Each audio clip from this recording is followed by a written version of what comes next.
You got Kazakhstan, which is the world's biggest producer of uranium, selling more to Russia and China as opposed to the US and Europe. This is a potential problem with the entire nuclear narrative as it's applied to the data center build-out. How do we thread that needle on the supply side?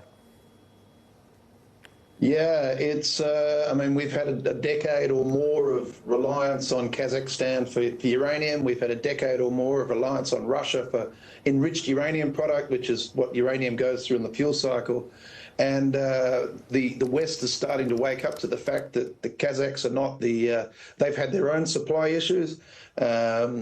We sort of are modelling fairly flat year on year growth in the Kazakhs. And as you pointed out, most of that expansion material is now going to Russia. Russia also signed over a bunch of their joint ventures to China. It's not coming to the West. We've seen some brownfield restarts, care and maintenance over 2024. Some have been reasonably successful. Others have had hiccups and delays. And that's nowhere near fulfilling the primary mine supply deficit we have.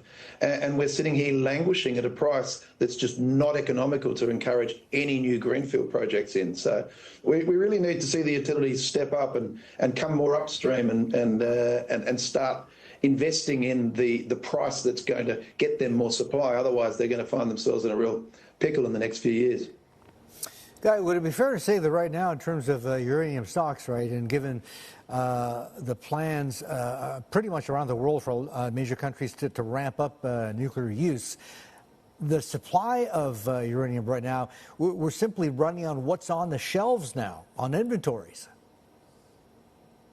It's an incredible dislocation. I mean, 2024 was probably a year of the most bullish nuclear demand drivers I've ever seen in any cycle, and here we are in 2025, and it's continuing with more and more investment in new capacity and decisions to come, and yet the uranium stocks are trading and languishing at their lows. There seems to be this fascination of watching the spot price, which is irrelevant. It's a bunch of traders just moving things around on very light volumes, and as I said, it's really starting to create a pinch. I think as geopolitics gets a little bit easier to navigate through this year, the utilities will look upstream, because there is no doubt in my mind that these tech companies are saying to these guys, hey, listen, we're paying you hundreds of millions, if not billions of dollars to supply us with nuclear electricity. We need to make sure you've got the fuel, including the uranium. So go out and make sure that that's going to be, you'll get that.